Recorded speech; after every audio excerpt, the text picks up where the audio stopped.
今日同我共進飯局嘅朋友係林夕。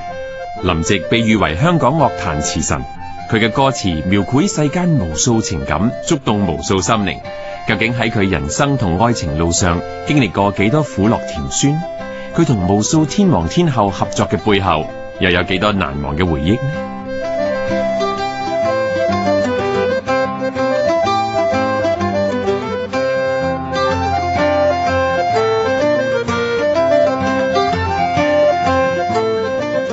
飲杯先，飲杯，以清水代酒嚇。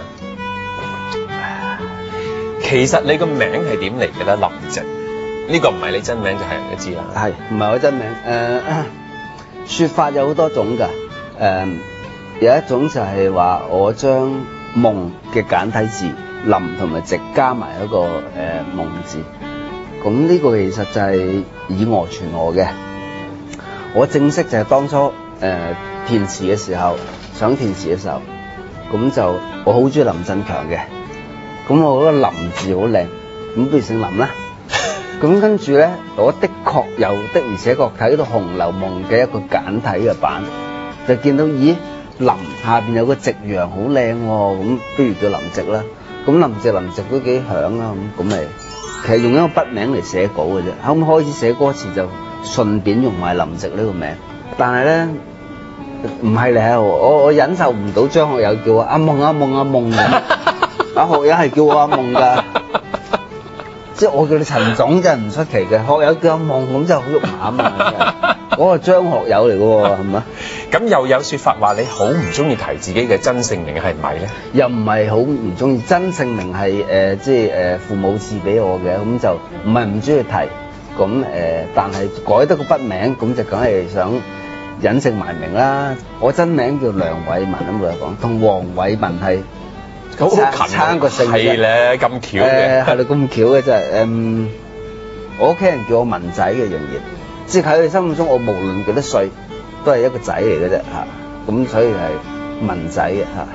你啲朋友咧？你啲朋友咧？所有朋友大學嘅同學就叫我做油脂仔。即係睇我今時今日咁老成持重，真係估唔到大學嘅時候係一個油脂仔嚟嘅。我第一堂上大學嘅時候，個挑太已經問：哇！你着到咁，一陣準備去 D 啊咁樣。嗰個年代好興係去 disco 咁嚇。咁我話諗過先，即係總之啲衣着啊各樣係好油脂咁啊，叫油脂仔嚇。咁但係其實而家所有嘅朋友，即係或者 active 嘅朋友。或者呢行成行都係叫我林夕。昵稱有冇啊？昵稱啊？咩叫昵稱？即係話懶可愛得，即係 QQ 地嗰啲咁啊。阿黎明曾經叫我夕夕嘅，咁但係我覺得夕夕後邊係冇名嘅，真係唔係幾好啦。余爭係點叫你？余爭係叫我林夕嘅，或者夕爺嘅嚇。因為其實夕爺呢個名係阿余爭創嘅。有一次我哋商台喺度開營業部嘅會議，咁就全部啲 sales 喺晒度，咁就創作嘅人都喺晒度，咁余爭就突然間發爛，你哋不如評價創作部對你嘅貢獻點咧？咁其中一個就即係好懂得後刻學嘅嚇，阿夕哥嘅領導之下，梗係好好啦咁余爭就夕哥。夕爺佢都唔叫一聲，咁以後又唔知點解就會 spread 開，就以後就無啦做咗阿爺啦。咁我覺得我自己都心境係非常後生同活潑嘅，咁阿爺好似比較係即係收山啲咁，我就唔係幾中意嚇。嗱，你咧就寫詞寫咗咁多啦，你同好多歌手都合作過啦。你覺得最麻煩係邊個歌手咧？麻煩嘅意思可能就猛咁彈你啲詞嘅嗰種啦。嗱，其實咧全行都知邊個嘅，咁我亦都唔怕講出嚟嘅。佢就係一個叫做林憶蓮嘅人。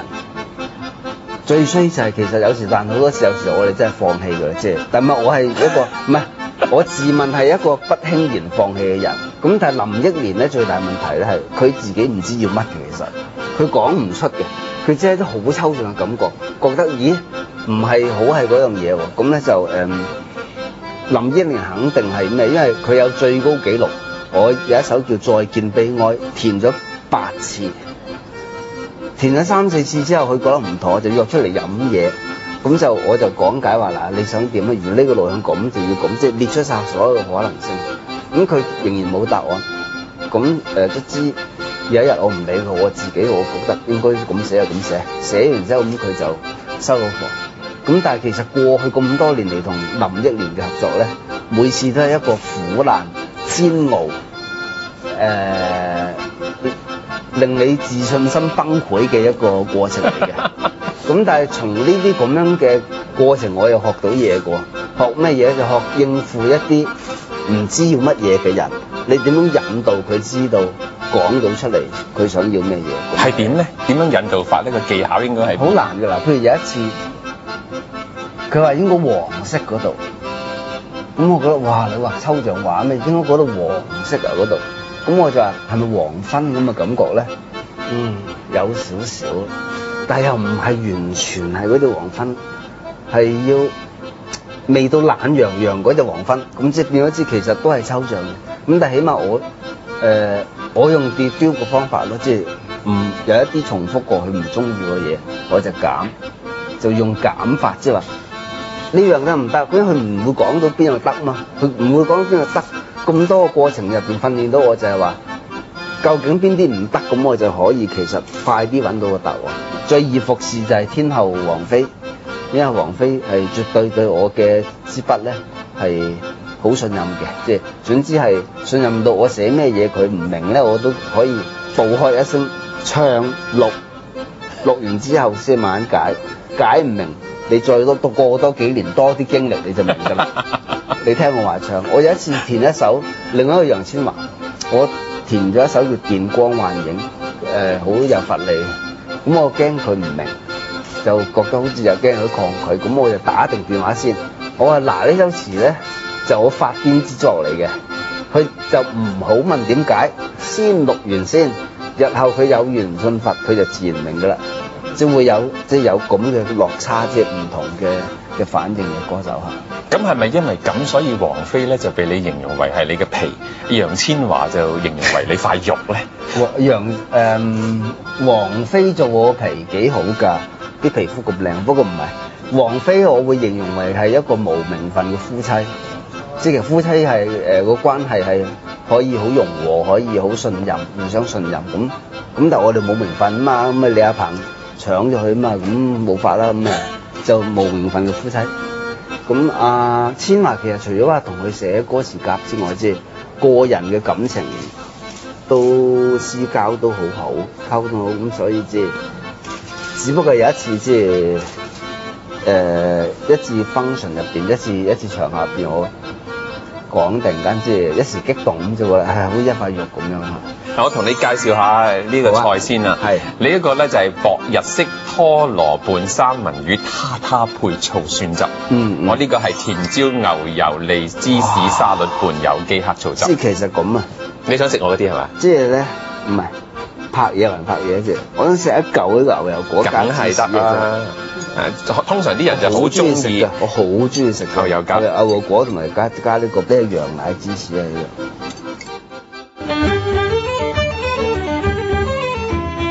咁男歌手當中咧，你覺得至好做或者同你最夾、最可以心靈有啲交通、明白你寫啲乜嘢係有邊幾位？陳奕迅咧係一個好奇怪嘅，即係10年都唔會出咗一個陳奕迅。性格佢係性格飄忽，但係佢自己本身好外露，佢有一個即係唱歌嘅時候佢係用感情，唔係用技巧。佢好大膽接受任何題材。咁陳奕迅由初出到第一張碟，我監製過佢3首歌，我嗰陣已經覺得佢係無可限量啦。尤其是喺台灣有一張，其實有一張國語碟係全張我填晒，好少人留意嘅。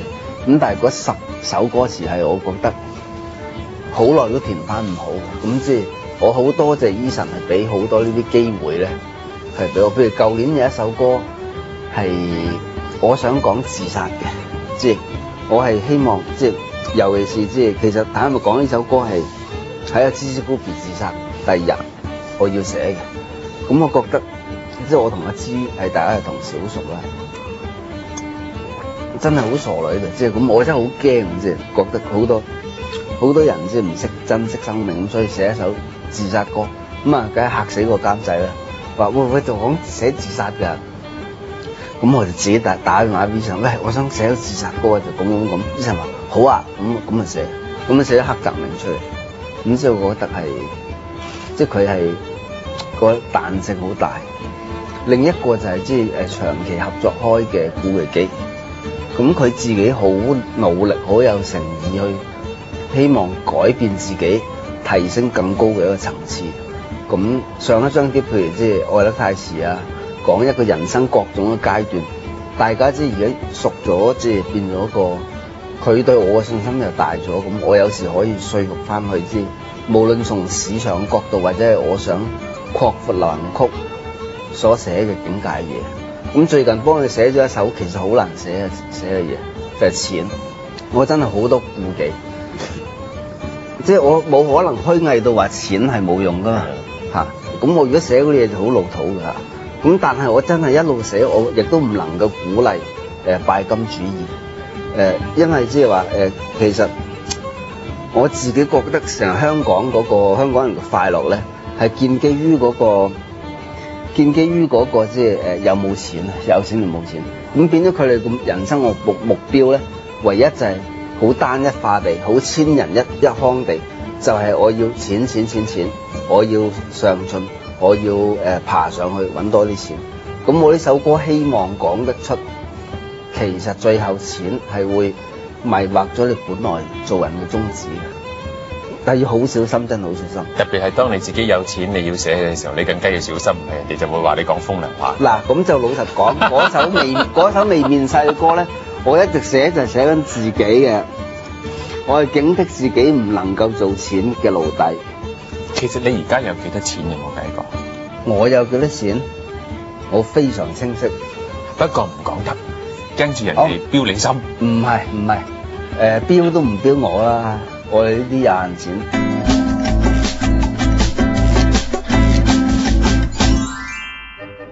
劉德華係點啊？同你嘅關係？劉德華同我嘅關係啊？好奇怪㗎，我同又唔係幾奇怪啫，我同劉德華同年啫，即係都係牛嘅，咁個性格其實都係一成，我真係即係據我了解嘅劉華咧，即係一隻牛嚟㗎，衝啊，做啊，呢樣唔得咩？豈有此理嘅話我要做，即係嗰一個好勝，即係其實有個好勝心態喺度。我同佢喺某方面好似嘅，即係譬如話。我見到佢寫書法，哇真進步得好快喎！唔制我又要學下，即係會咁嘅。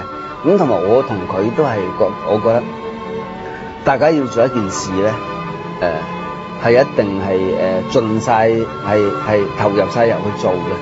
即係譬如我養起魚上嚟，我一養我就要養好多，同養到好精。咁即係等於阿劉德華打保齡，佢係要練到要近職業水準嘅。即係嗰個同埋嗰個精神係個關係就好好啦，即係佢好信任我。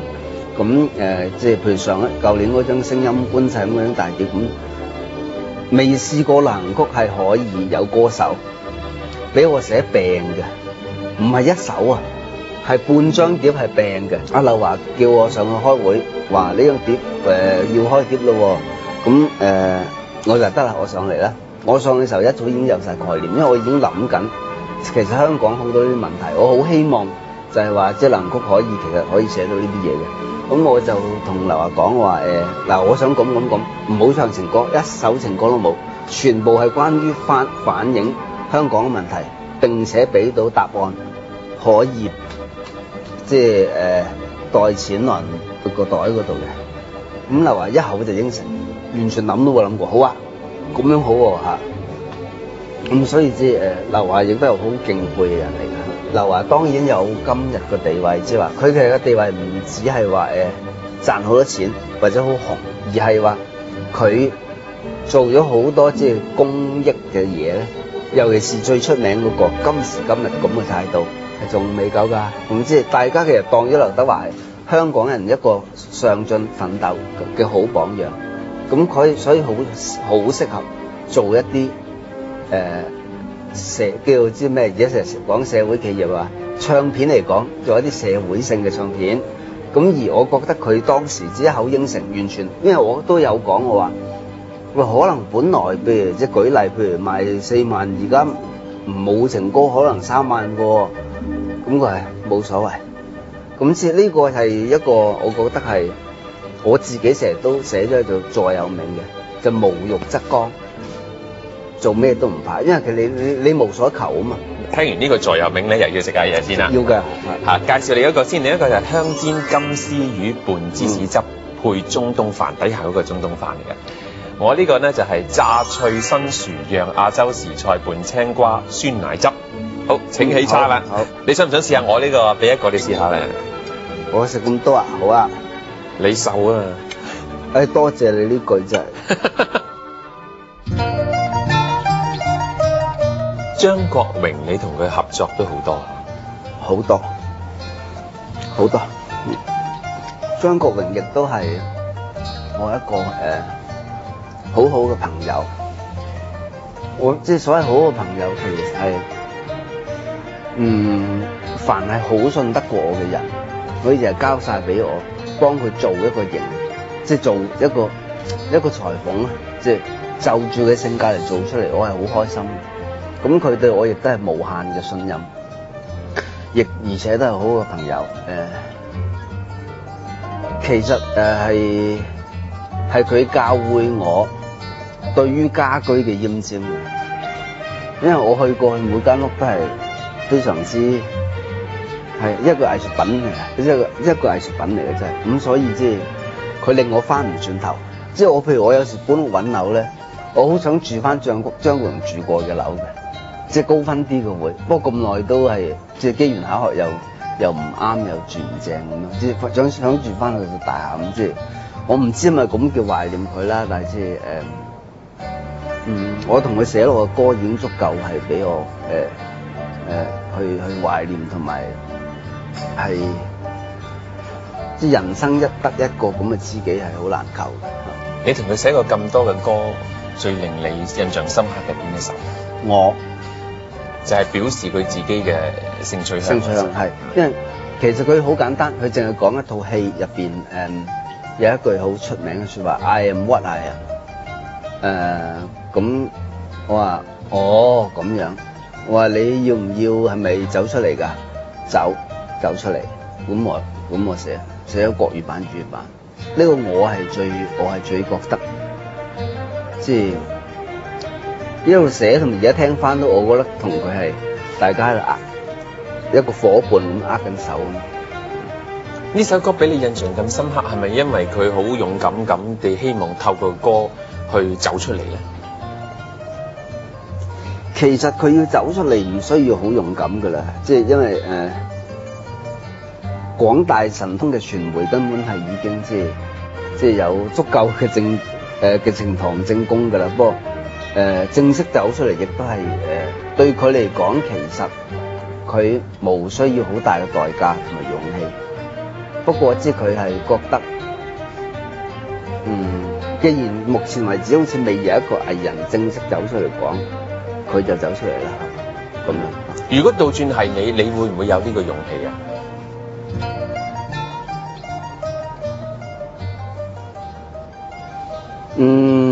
我會有，但係要考慮其他人嘅感受，因為畢竟即係其實而家好開放，係冇所謂嘅，係一種天生嘅取向嚟嘅。不過你要照顧一啲未能夠接受你呢個身份嘅人嘅感受嘅時候咧，咁就我覺得要計算嗰個代價啦。因為我覺得其實呢樣嘢所謂走出嚟，用到個走字咧，即係 out of the closet， 從個衣櫃嗰度走出嚟，已經係其實係一種歧視，或者係已經係政治不正確㗎啦。點解要走出嚟啫？唔見有一個同性戀，唔見一個雙性戀無啦喎，我走出嚟我係雙性戀啊咁樣。點解同性戀要講話我走出嚟我係同性戀咧？其實係無需要走出嚟嘅。咁而我覺得阿 Leslie 係有優勢，佢走出嚟。佢係因為 Leslie 本身係個靚仔啊！你諗下，如果唔係 Leslie 咁靚仔，佢走出嚟，而又唔係有一個咁登對嘅糖糖，大家用糖糖嚟稱呼，即是非常接受啦。咁佢其實 Leslie 喺呢一方面，對於大家認為同性戀係好冇嘢嘅，係一個天生佢就係咁樣中意同性嘅。咁大家即係而家已經變咗係Leslie 同糖糖係一個即係大家唔會覺得好核突或者有啲咩特別感覺，只係好似覺得係一對冤女想祝福佢哋咁樣嘅。其實你曾經都講過，你話做一個好嘅填詞人啦，差唔多要雌雄同體咁樣，因為你要用女性嘅角度。忽然寫個王菲，忽然寫一個好狂野男性味好重嘅，譬如陳奕迅咁，係好唔同。我經常精神分裂㗎我。你會唔會有時分裂到唔記得咗自己係男定係女？真人就唔會，即係真人呢樣嘢好易嘅，你沖涼就知道係，沖涼嘅時候知道翻個性別㗎啦。咁但係寫歌詞雌雄同體真係要嘅，任何創作人覺得如果太過只係嗰個即係你了解唔同性別嘅睇嘢方法，只係好單一化咧，咁你寫出嚟嘅嘢係唔夠廣泛嘅。我自己其實所謂雌雄同體，我有時譬如我自己覺得我寫好多男性嘅歌手咧嘅內容，其實都幾女性化嘅，我覺得。咁喺你創作嘅世界或者現實生活，你有冇試過一個經歷？你覺得自己愛上咗另外一位男性？我又唔係梁朝偉喎，唔會抽離唔到喎。因為我真係抽離到喎，又即係我唔會我只會愛上我歌詞，即係即係話寫完之後有時真係沾沾自喜到想笑嘅，咁就會有即係好滿意一個，即係覺得即係有感動到自己。即係我試過寫完或者係一路寫一路喊嘅，有啲歌詞係即係咪愛上我唔知係咪愛上啦，即係。咁會喊都係愛上㗎啦，其實應該都係啦。咁因為嗰個寫緊我自己㗎嘛，即係寫緊自己好，真係好自己嘅時候。我最記得寫梁漢文七友咧係寫下係喊嘅。咁我預期寫落去咧係會繼續喊嘅，即係唔係我其實我好少喊，我真係好少喊。我並唔係大家想象中嘅脆弱嘅，即係我係一個好堅強而好理性嘅人嚟。不過但係七友呢首歌真係令我一路寫落喊，因為即係我覺得自己我係個小矮人啊！一來我矮，二來我真係做嗰個小矮人嘅角色，永遠都係幫緊，好做緊即係扮演緊一個社工，長期去為他人嘅感情問題服務，即係唔包括我歌詞喎，我仲要聽好多電話勸慰佢，勸完之後，每一個其實自己得到佢要得嘅感情之後，就慢慢同佢少咗電話，慢慢就遠咗嘅。咁我嗰個感慨真係好強烈啊！先咁所以會喊。咁當你自己有問題，或者你有一啲感情上面嘅宣泄嘅時候，又有冇人為你做一個社工？冇。我寫七友喊就係喊在呢度，即係我感情有問題咧，如果當時真係有問題咧，我好冷靜。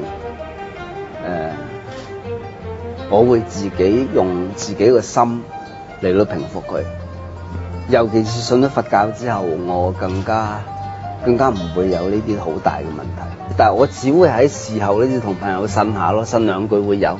但係即係當事發或者係即係真係我自己唔開心嘅時候咧，我好少揾人嘅。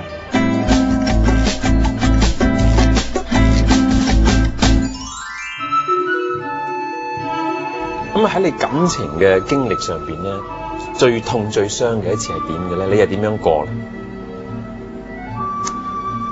其實我估唔到自己我估唔到自己居然有一刻係想過喺個浴缸嗰度浸咗落去嘅。自殺啊？係但係結果冇，因為我驚影響對方，即係會令佢好餘生都唔會開心嘅。即係最痛嗰次已經經歷過好多唔同嘅階段，即係其實有好多階段嘅。第一，即係專登問呢個人嘅缺點啦，諗下呢個人其實有咩咁好咧，咁就或者你可以憎佢咧，用個憎要嚟雖然恨也需要氣力，但係你憎，咁就你發覺原來不一定要愛啦。咁我乜都經過晒啦，即係又想象下，唉，遲早都大家蒼老啦，你貪人靚做乜啊？大家都係即係都係一個俘虜嚟嘅，最後即係有用過呢啲咁嘅方法。咁不過即係嗰次大失戀係會令我體驗到嘢。嗰陣係1998年，王菲啱啱同竇唯離婚，咁竇唯就講咗好多難聽嘅説話。咁我最痛愛嘅王菲非常之高檔，一句都冇回應嚇。咁但係我寫嘅歌詞嘅時候，亦都係我自己大失戀嘅時候。咁我諗咗好多方法去點樣理解哀傷，同埋放下哀傷。咁寫完呢一張帖之後，我就開始發覺原來同佛理好相通嘅，咁我就開始信咗佛啦。咁會唔會因為呢一個原因，令到你以後不如將呢一個咁嘅循環斷咗佢啦，唔好再戀愛啦？呢個對我嚟講唔係好大問題。其實我而家對於感情嘅化嘅，幫先嚟宣傳下先，化嘅階段係我覺得，有時戀人好可能係一個到最後，其實到最後都係一個食飯嘅腳，睇戲嘅腳。你無需一個人去戲院，無需一個人去餐廳，咁即係你仲有需要一個性需要嘅時候，即係有一個伴。即係我覺得去到最後都係咁嘅啫。咁既然係咁，我覺得就真係睇住條路點行，我唔專登自己行咯，即係睇下有啲咩會發生，咁好順其自然。有好嘅，我都開心嘅；冇我仲有好多使命要想完成嘅。又或者有忽然間嗰隻腳走咗，又唔會難過嘅。嗱，呢個我唔知，因為有一個好高嘅境界就係可以愛可以不愛。咁就做到咁咧，其實我又覺得對於愛嗰個人咧，可能係有限嘅。咁我而家成日懷疑自己咧，嗱，一世人梗有一啲火花嘅啫。我其實而家好驚自己嘅火花已經俾嗰陣嗰個人燒完咗。燒完咗可能值得慶賀，唔係擔心喎。唔係啊，點解值得慶賀啊？火花係好傷人嘅喎，火花係傷人啫。但係如果嗰段情係唔可以傷人嘅話咧，我又覺得唔夠刺激嘅，即係唔夠深刻嘅，即係一個選擇咯。你選擇細水長流定係刻骨銘心咧？你咧？你點揀啊？我會選擇嗰陣就刻骨銘心選擇。喺刻骨銘心嘅時候，希望得到細水長流。喺細水長流嘅時候，其實已經係好固定嘅階段㗎啦。咁就可能就會慢慢散咧，就會等下一個刻骨銘心。而家有冇腳啊？而家冇，有理想中嘅腳。即係揾到隻腳，不過未係腳啊！但係而家3缺1，佢未埋台。同你介紹下嘅啦，呢個就係燒牛仔柳煙肉卷拌砵酒汁。咁我呢個就係清炒時菜意粉拌黑菌嘅。呢啲有益啊！呢啲有益係啊。你嘅童年係點㗎？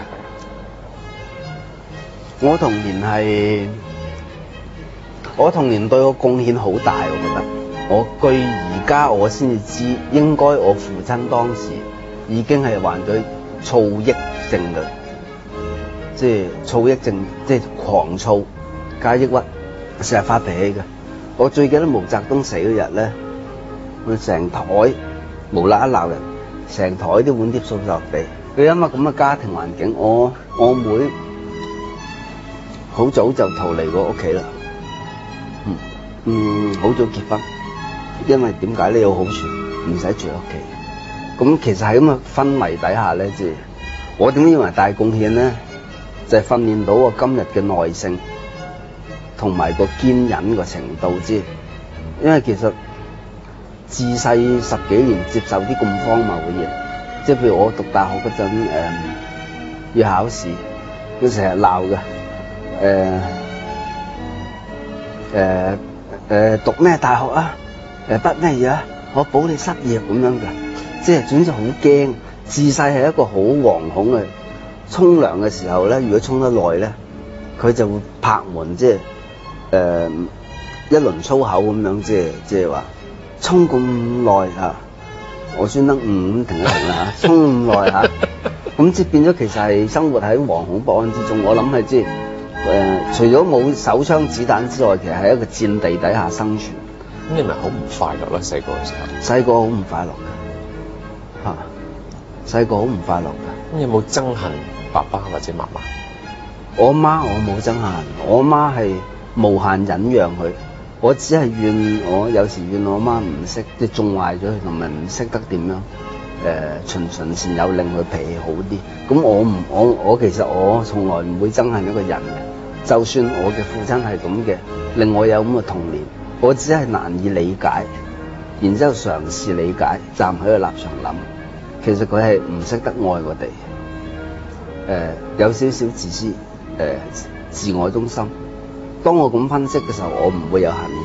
你嗰陣時會唔會諗住，我要走啦，離開屋企啊？咁有冇呢啲念頭？我有，但係我唔捨得我媽，因為個個都走晒，全部啲兄弟姊妹，我哋好大家族嘅，3個老婆咁啲。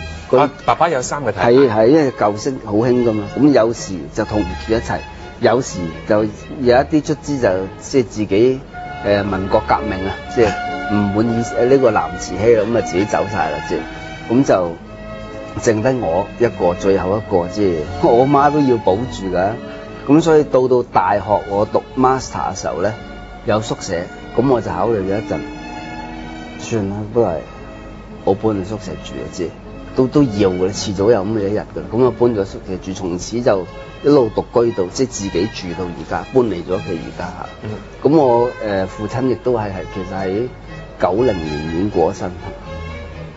咁好奇怪嘅，當時嘅感覺係，我其實後尾問翻我媽，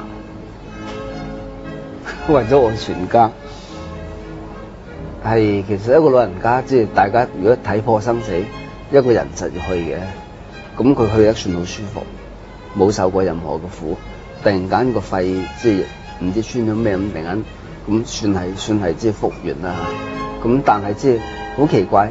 事後問翻咁多個，大家覺得有一種釋然嘅感覺。咁你自己都試過一個焦慮症？焦慮症係。你嗰個經歷係點？個經歷係，其實我肉身係受嘅痛苦好犀利。焦慮嗰個情緒嘅受苦反而唔犀利。因為當我一焦慮，即係我焦慮症發作嘅時候咧，係寫唔到嘢嘅，即係一對住個電腦咧就會頭暈啦、眼花啦，隻眼咩即係隻眼蒙，我睇唔到嘢，眼啲紅晒啦，個喉嚨俾人揸住咁啦，成身痛啦，咁個經歷係即係開頭因為無知，我最大感慨就係因為無知。所以導致做咗好多冇用嘅嘢，好多朋友介紹好多神醫咧，即係好多呢行上呢行嘅人，特別多神醫㗎嘛，就完全冇效嘅。咁當我睇到正式嘅情緒科嘅醫生、小病醫生嘅時候，我知道原來呢個世界有種叫焦慮症，原來精神人嘅精神咧係會影響肉體痛。而家完全康復未啊？未。我而家未完康復，而家我因為早期咧俾啲不良嘅朋友咧，就即係大量批啲藥俾我食。咁啲藥嘅唔係咩嘢巴閉，只係鎮靜劑同埋安眠藥啫。咁但我食得太多啦，食咗好多年太耐太多，咁其實戒起上嚟每種呢啲藥會上癮，咁你突然間一 cut 佢咧，佢係會令你身體有翻晒以前嘅毛病，而且仲嚴重添。咁所以我而家需要慢慢戒緊安眠藥。咁我而家問題就係我本身我唔焦慮嘅，我唔焦慮，佢自己啲肉身都焦慮喎，但係。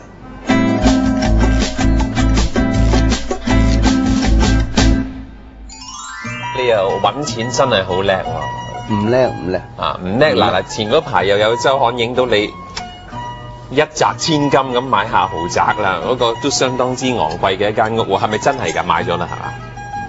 賺到先係賺嘅，就放到先係賺嘅。啊，你唔係諗住嚟住嘅咩？嗱，樓宇嚟講咧，真正嘅用家就租嘅。香港大部分買嘅樓宇咧，啲人都係要嚟投資嘅。咁你第一桶金係點揾㗎？第一桶金咧就我寫歌詞，就好努力咁樣儲錢。儲錢當時咧當時仲係殖民地嘅咩嘢啦嚇，經常性洗腦啊！香港嘅地少人多，老實講。香港點樣地少人多啫？周圍都係地，賣下有一塊地，賣下有一塊地，但係我俾佢呃咗。咁我覺得即係同埋嗰陣即係話攞輩藝人係嘛，梗係有間樓揸手好喎。咁我第一桶金我就係儲錢買咗一間樓，咁就然之後就啱啱咁巧89年就樓價即係經濟，無論股票樓價有所動盪啦嚇，我就一邊喊就一邊覺得政治市遲早都會起翻嘅。咁我就趁呢個時候就議案嗰個 second mortgage 議案嘅，將個樓攞翻錢，再攞翻錢咧，就再投資喺一間樓宇嗰度。咁結果有2間樓咯，冇幾耐佢已經升咗1倍啦。咁就咁呢一層咧，第一層樓我就將之成個放晒。咁就我再買一層舊樓，咁到97年咧，我覺得好似係即係啲泡沫，好似都浮上面啦，所以我喺1997年就放晒放咗嗰層舊樓，咁啊賺咗1倍嘅現金翻嚟，咁就手上有籌碼啦。最遺憾就89年買一個咧就放唔甩，如果唔係可以賺到5倍。咁而家都放咗，仍然賺咗 double， 咁所以嗰桶金就咁樣得翻嚟嘅。好，同你介紹下個甜品先，你嗰個係法式燉蛋朱古力餅拌仙草莓紅桑子汁，我呢個係芒果千層餅，咁咪有3層重疊啊嘛。咁你又要俾啲意見我哋啲觀眾，而家啲樓入唔入得過啊？不過你都啱啱入完啦，嗰些證明入得過啦。你問幾多價錢嘅 range 嘅樓啊？就係你啱啱入嗰個啦，咁遠你唔會覺得貴咗啲咩？老實講，我過去咧對於樓宇嘅睇法咧，始終都係3點，即係地點。不過佢呢排吹起呢個西北啲 house 好多新發財，好想有獨立屋，山頂真係供應唔夠啦。下邊地區你各區下邊灣仔啊咩嗰啲冇可能起獨立屋啦，咁就只有向西北區嚟到起呢個陣營，起呢個風氣。咁我覺得我之所以入市咧，就係咧呢個風氣應該仲有得吹下。咁而家我個價錢，我覺得係都入得幾合理。我自己以往嘅信念咧就係人生如過客。其實每一間屋都係酒店嚟嘅，我哋係無需要擁有一間屋嘅，你租就得㗎啦。其實我對於普通人中國，我就覺得想早啲享受好啲嘅生活，就租住先啦。你買唔起嘅話，你租係一樣擁有佢嘅啫，因為你都係過客嚟嘅，就遲早一個人梗要去嘅。你填咁多錢？初填嘅時候係幾多錢一手㗎？初填係1500蚊，1500蚊，跟住隨住大隊，1500蚊隨住大隊就3000蚊，呢個公開嘅秘密嚟㗎啦，已經，之所以我唔介意講，而且係即係多數都公價嘅，即係並唔係我出名啲或者係我點樣就會貴過人嘅，跟住就5000，就從此5000咗10幾年我都冇加過價，因為其實個唱片越嚟越不景氣咧，咁我加佢價錢冇謂啊，始終都係 advance 嘛。如果你真係賣過咗個數，我有得分翻嘅，咁即係大家我覺得做生意最緊要雙贏，即係我嗌得太高，或者任何條件太難，就算今次合作到，以後冇好難合作嘅。咁你一年填幾多首詞啊？而家平均？我以前以為300幾個噃，最近統計過原來200幾啫，幾好睇。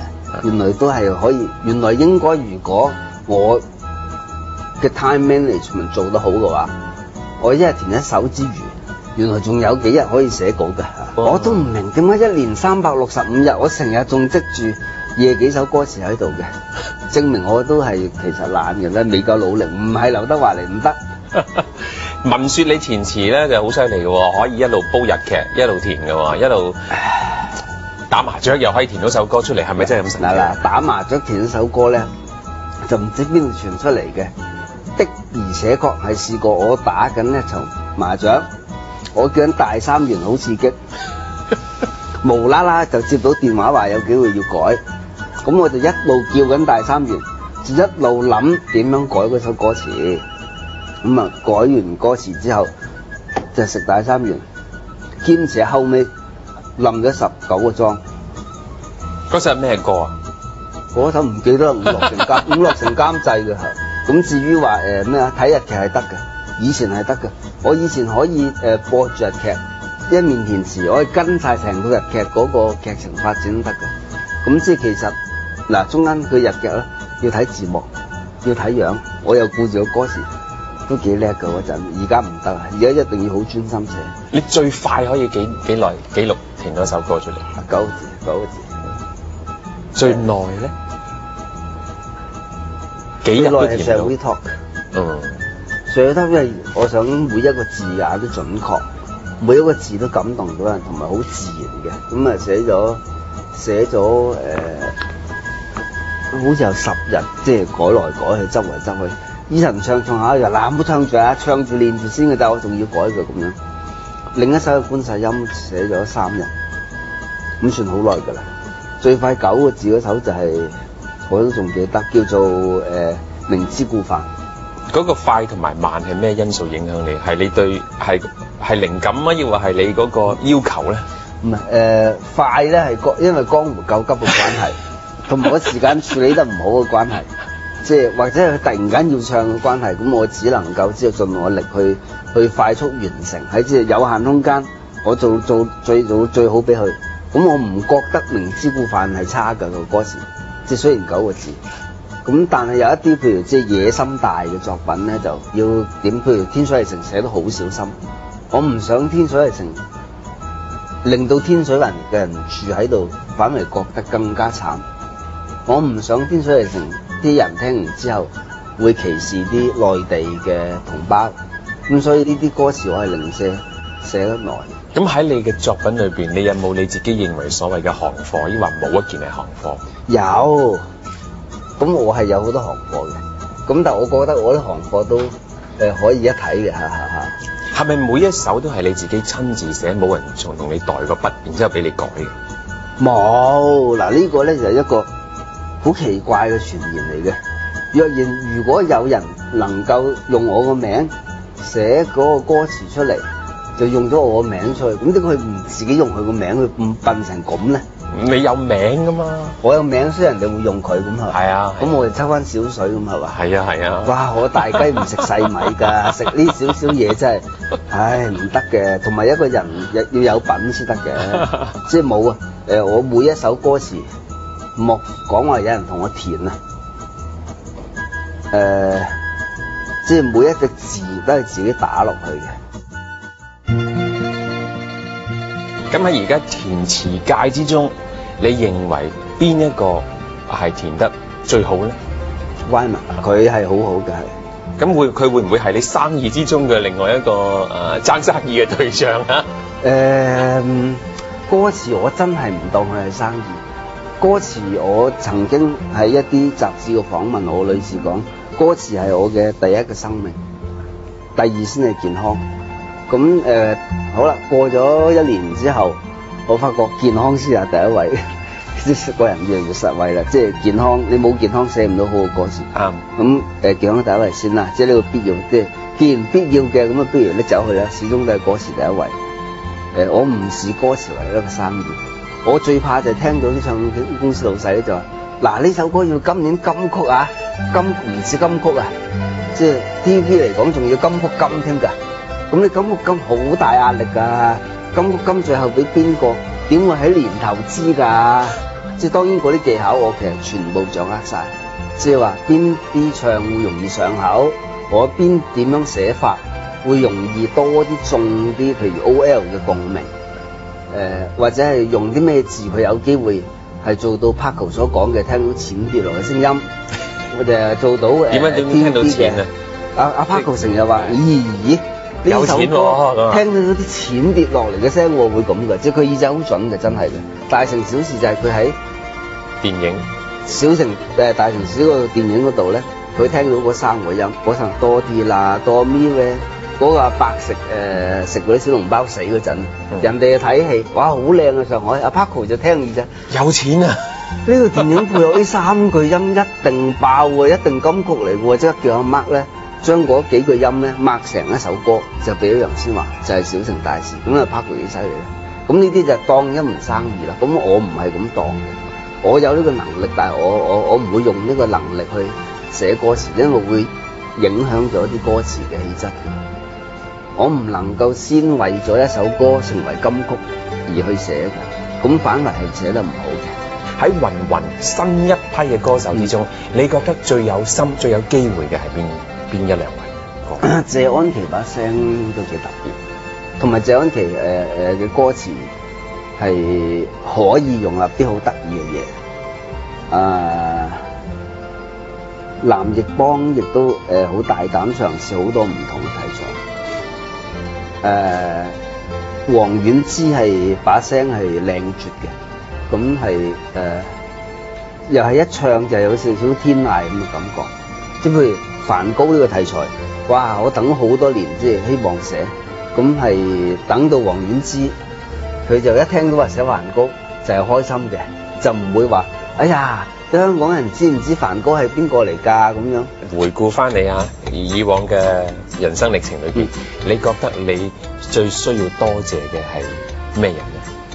我多謝一個叫韋賢嘅人介紹我俾 Raidas 樂隊認識，令我開始有歌詞填。咁但係喺即係其他做人啦，諗嘢嘅轉數啦，或者係對於商業運作嘅認識啦，咁係要非常多謝嘅人係余爭嚇，因為能夠長期同一個咁叻嘅人，成日同佢度橋，係嚇死你，令你有焦慮症同埋抑鬱症之餘咧，你其實個轉數越嚟越快嘅，因為你同佢鬥快，佢又快喎，諗嘢又咁準喎，但係成日又翻兜喎，第3日又話唔好，第4日又話要再改喎，跟住話呢個真係好得啦，跟住到你放工嗰陣已經收到電話，喂，其實唔係好得喎，仲要諗過喎，即係喺咁嚴格嘅訓練之下咧，即係我覺得就係一種即係良性有益嘅節目嚟㗎，好好㗎，咁非常感激佢，真係衷心感激我做過嘅各種機構，譬如羅大佑啦，亦都係佢俾咗機會我大量寫國語歌詞，咁發展到台灣嘅市場。咁黃霑都好感激嘅，因為黃霑係好早叫我睇《金剛經》，咁嗰陣睇唔落，咁後尾睇得落啊，咁但係都係功勞嘅，因為佢成日同我講放下自在，咁係好有道理嘅。我諗我最要多謝嘅咧，就多謝你接受我邀請，同我共進呢個飯局啦，可以分享到你啲人生嘅歷程。係咧小部分啦，好長氣喎嚇。唔係非常之精彩，咁亦都係時候要送翻少少紀念品俾你㗎。客氣客氣係。多謝晒你嚟啊！首先咧，嗱呢一份禮物，我知係余曾小姐對你咧就好大影響啦，所以送呢份禮物亦都係徵求過佢意見。又係佢指導㗎。冇錯啦，係佢係你嘅人生嘅另一部分嚟㗎啦。係。就係一個茶壺啊，因為知道你中意飲茶啦，係啊，咁可以一路飲住茶一路做創作啦。